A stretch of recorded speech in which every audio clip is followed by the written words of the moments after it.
যখন আগুনকে সে ডিটেক্ট করবে সাথে সাথে এখানে পানি পাম্পিং করে দিবে। এখানে আমাদের যত যাবতীয় যে ডাটা আছে সব কিছু কিন্তু আমাদের এখানে মনিটরিংয়ের মধ্যে কিন্তু ক্যাচ হচ্ছে। যেমন এখানে আমাদের মোশন ডিটেক্ট করতেছে এবং আমাদের সাউন্ড সেন্সর যে সাউন্ডগুলো শুনতেছে সবগুলো কিন্তু এখানে ডিটেক্ট করতেছে। যে রেস্কিউ কার্যক্রমটা প্রায় 20 ঘন্টা বা 25 ঘন্টা এরকম টাইম লাগতো, কি 4 থেকে 5 ঘন্টার ভিতরে হয়ে যাবে। আমি হচ্ছে কাজী মোহাম্মদ আলামিন, ঢাকা কমার্স কলেজ থেকে ইন্টারমিডিয়েট সেকেন্ড ইয়ার। আমাদের রোবটটার নাম হচ্ছে রোবট মাল্টি এবং আমার হচ্ছে টিম রোবোটনিক্স। আমাদের রোবটটা হচ্ছে মূলত একটা রেস্কিউ রোবট।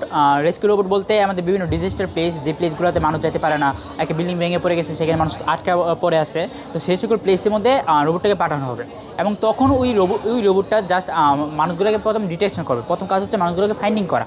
যখন একটা প্লেসের মধ্যে রোবটটাকে পাঠানো হবে, এটা মানুষটাকে ফাইন্ডিং করবে। এখানে আমাদের মোশন সেন্সর আছে, সাউন্ড সেন্সর আছে এবং আমাদের ক্যামেরা রয়েছে, এয়ার ক্যাম। তো এই ক্যামেরার মাধ্যমে মানুষটাকে প্রথম ডিটেক্ট করবে। এগুলো লাল রক্তবাহী যে সকল প্রাণী রয়েছে তাদেরকে ডিটেক্ট করতে পারে এবং কেউ যদি কোনো সাউন্ড করে বা কোনো হেল্প বা এরকম কোনো আওয়াজ করতে পারে সেটাতে সাউন্ড সেন্সর ক্যাচ করবে এবং এই দুইটা সেন্সর থেকে মানে যে কোনো ডাটা যখন ক্যাচ করা হবে, গ্যাদার করা হবে, এই সেন্সর এই রোবটটা কী করবে, তার পিন লোকেশন সহ তার সার্ভারের মধ্যে, রেস্কিউ টিমের সার্ভারের মধ্যে এই ডিটেলসগুলো পাঠিয়ে দিবে। তো এই ডিটেলসগুলো যখন রেস্কিউ টিম দেখবে তখন রেস্কিউ টিম কনফার্ম করবে যে অ্যাকচুয়ালি কোনো মানুষ এখানে আসে কিনা। যদি থাকে তখন রেস্কিউ কার্যক্রমগুলো ওপেন করে দিবে। মানে মানুষটাকে যদি ডিজিটাল প্লেস থেকে এমন একটা পজিশন থাকে যে তাকে উদ্ধার করে আনা যাবে, তখন রোবটটা এখানে একটা ডিটেকশন বক্স রয়েছে, বক্সের মধ্যে করে নিয়ে আসবে।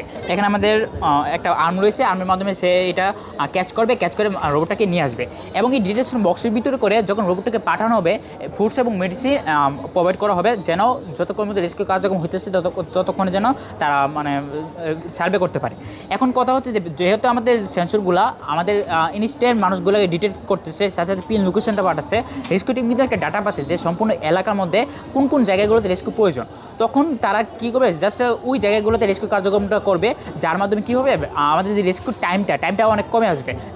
যে রেস্কিউ কার্যক্রমটা প্রায় 20 ঘন্টা বা 25 ঘন্টা এরকম টাইম লাগতো, সেই রেস্কিউ কার্যক্রমটা কি 4 থেকে 5 ঘন্টার ভিতরে হয়ে যাবে। আমাদের ফায়ার ফাইটিংয়ের ক্ষেত্রে এই রোবটটা ইউজ করা যাবে। ফায়ার ফাইটিংয়ের ক্ষেত্রে জাস্ট আমাদের যে ফাংশনাল সব কিছু সেম থাকবে, বা জাস্ট মডেলটা একটু চেঞ্জ হবে। কারণ ফায়ার ফাইটিংয়ের ক্ষেত্রে আমাদের সেন্সরগুলো একটা প্রোটেকশন দেওয়া হয় এবং আমাদের যে উইল বা বডি, এটা একটা ম্যাটার বডি দিতে হবে এবং দেওয়ার মাধ্যমে তখন আমাদের বাকি ফাংশন সব কিছু সেম থাকবে, সিমিলার। এবং তার পাশাপাশি এখানে আরেকটা জিনিস অ্যাড হবে, এটা হচ্ছে আমাদের ফায়ার এক্সিস্টিং। যখন আগুনকে সে ডিটেক্ট করবে সাথে সাথে এখানে পানি পাম্পিং করে দিবে এবং পানি পাম্পিংটা জাস্ট তার ওয়েতে করবে। এইরকম না যে সম্পূর্ণ পানি পাম্পিং আগুনকে নিভাবার জন্য সে যাচ্ছে, কারণ তার একটা পানির একটা লিমিটেশন থাকে। যেহেতু একটা রোবট একটা ক্যারি করে পানির ট্যাঙ্ক ক্যারি করে নিয়ে যাবে, তো এর পরবর্তীতে কী করবে, যখন মানুষটার কাছে যাবে, মানুষটাকে ডিটেক্ট করে মানুষের কাছে যাবে, তখন এই বক্সে করে মানুষটাকে নিয়ে আসবে এবং এই নিয়ে আসার যে প্রসেসটা, এই প্রসেসটা সেম আগে যেভাবে করছিল রেস্কিউ টিমের মাধ্যমে এটা কার্যক্রমটা হবে। এখানে আমাদের যত যাবতীয় যে ডাটা আছে সব কিছু কিন্তু আমাদের এখানে মনিটরিংয়ের মধ্যে কিন্তু ক্যাচ হচ্ছে। যেমন এখানে আমাদের মোশন ডিটেক্ট করতেছে এবং আমাদের সাউন্ড সেন্সর যে সাউন্ডগুলো শুনতেছে সবগুলো কিন্তু এখানে ডিটেক্ট করতেছে। তার পাশাপাশি আমাদের এখানে ক্যামের মধ্যে যেটা দেখা যাচ্ছে, এটা কিন্তু এখানে ওয়্যারলেসলি কিন্তু এটা আমরা পাচ্ছি। রোবটের ভিতরে কী হচ্ছে বা ওইখানে ভিতরে কী হচ্ছে সেটা কিন্তু তার লোকাল এরিয়া নেটওয়ার্কের মাধ্যমে সবগুলো ডাটা পাচ্ছে, যার মাধ্যমে আমাদের কিন্তু রেস্কিউ কার্যক্রমটা আরও বেশি এফিসিয়েন্সি হচ্ছে। এটা মূলত আমাদের এই প্রোটোটাইপটা বানাতে 55K মতো খরচ হয়েছে এবং এটা যদি আমরা রিয়েল লাইফে বানাই প্রায় 5 থেকে 5.5 লাখ টাকা মতো পড়তে পারে। এবং আমাদের বাংলাদেশের সিচুয়েশন যদি বলি, বিভিন্ন জায়গা আছে আমাদের রোবটটা এরকম কোনো মানে সিচুয়েশন নাই যেটা মানে ক্যারি করতে পারবে না।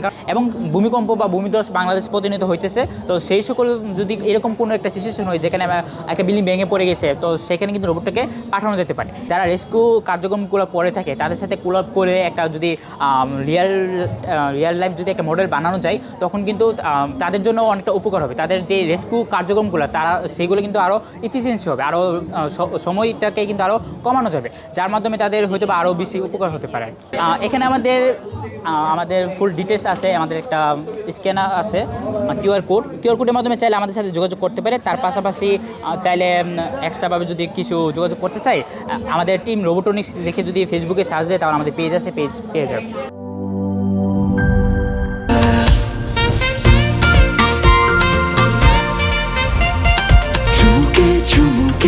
Enjoy the life, চলো পুরাই খুশি তুলে নিয়ে হাতে। Cheer up, oh oh, cheer up, oh oh, cheer up, oh oh, cheer up. চিল হবে রিফ্রেশিং মুডে। চিয়ার আপ, চলো উড়াই খুশি।